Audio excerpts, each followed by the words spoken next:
Revelation 17 represents in prophecy. Then we'll list what the 7 heads of the beast picture. And finally, we'll show you what the 10 horns on the 7th head point to. And we'll do this straight from the pages of the Bible. Point number 1 is the harlot who rides the beast symbolizes a powerful false church. To understand the beast, it is important to identify the woman who rides it. The Bible sometimes uses a chaste woman to symbolize the true church. Ephesians 5:25 and 32 says, "Husbands, love your wives, just as Christ also loved the church and gave himself for her. This is a great mystery, but I speak concerning Christ and the church." 2 Corinthians 11 and Revelation 19 also use this symbolism. Revelation 17 also uses a woman to symbolize a church, but it is an immoral woman, thus representing an immoral church. Verses 1 and 15 explain how she sits on many waters, symbolizing her influence over peoples, multitudes, nations, and languages. Verse 2 describes how she commits fornication and becomes drunk with kings and many inhabitants of the earth, symbolizing her sinful behavior and relationships with many peoples and leaders. Verse 4 says she is rich and outwardly adorned in purple and scarlet, precious stones and pearls, but inwardly, meaning her character, she is full of abominations and filthiness. Verse 5 describes how she has explicitly labeled on her forehead, "Mystery, Babylon the Great, mother of harlots and of the abominations of the earth." This important verse explains how the false church has roots in ancient Babylon and its pagan religion, and that it would be a mother church out of which other false churches would be born. Consider how the Eastern Orthodox and Protestant churches came out of the Catholic Church, all of which have maintained many pagan and unbiblical beliefs and practices of its mother church.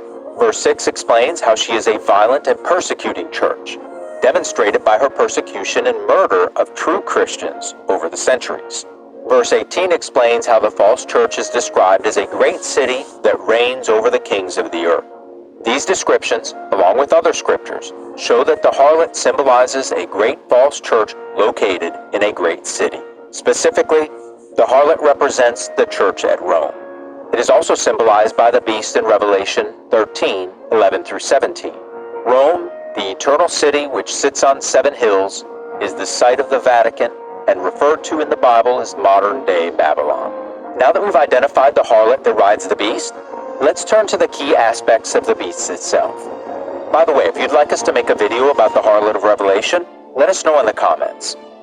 Point number 2 is the beast of Revelation represents the Roman Empire, led by the church at Rome. Why does the Bible single out this empire out of so many throughout history? It is one of the largest and most influential empires in human history. The Roman Empire significantly impacted major parts of Western civilization in areas such as the alphabet, calendar, law, government, architecture, language, philosophy, and religion. It was from the Roman Empire that the largest and most powerful church in the world emerged, teaching a counterfeit version of the Christianity Jesus originally established.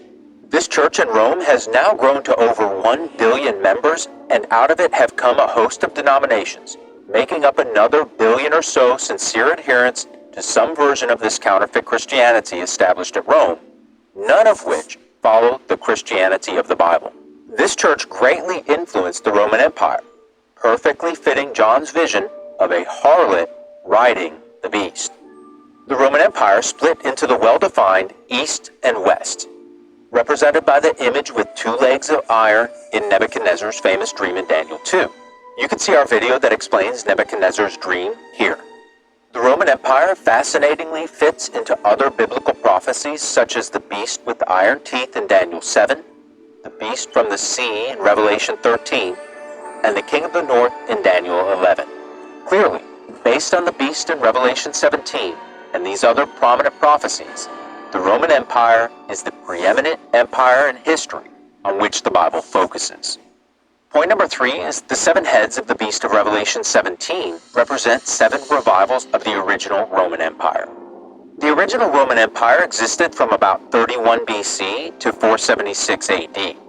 Rome's death in 476 AD and subsequent resurrections were prophesied by the Revelation 13 beast's mortal wound being healed in Revelation 13 verse 3. It says, "I saw one of his heads as if it had been mortally wounded, and his deadly wound was healed." The seven heads of the beast of Revelation 17 carry the story forward. Verses 9 and 10 say, "The seven heads are 7 mountains on which the woman sits. There are also 7 kings. 5 have fallen, 1 is, and the other has not yet come. And when he comes, he must continue a short time." These 7 heads represent 7 major revivals of that empire, which we can see line up with history. As we list these revivals, notice the remarkable association with the popes of the Church at Rome, some of whom crowned the emperor of the empire. This relationship is symbolized by the harlot riding or controlling the beast. The first head was fulfilled by the imperial restoration of the western part of the empire under Justinian in 554 AD. It was at this time that he issued a decree which gave more power to the Pope's role in the empire. He appointed Pope Vigilius, Pope Pelagius I, and Pope John III in the 500s AD. The second head was the Carolingian Empire. Pope Leo crowned Charlemagne as emperor in 800 AD. The third head represents the Holy Roman Empire under Otto the Great, crowned in 962 AD by Pope John XII. The fourth head representing the Habsburg dynasty, with Charles V crowned in 1530 by Pope Clement VII. The fifth head represents Napoleon's empire, who was crowned emperor in 1804 in the presence and with the blessing of Pope Pius VII. The sixth head was Italy and Germany, ending in the Hitler-Mussolini axis. In 1929, Italy and the Vatican agreed to the Lateran Treaty, signed by Benito Mussolini for Italy and Pietro Gasparri for the papacy.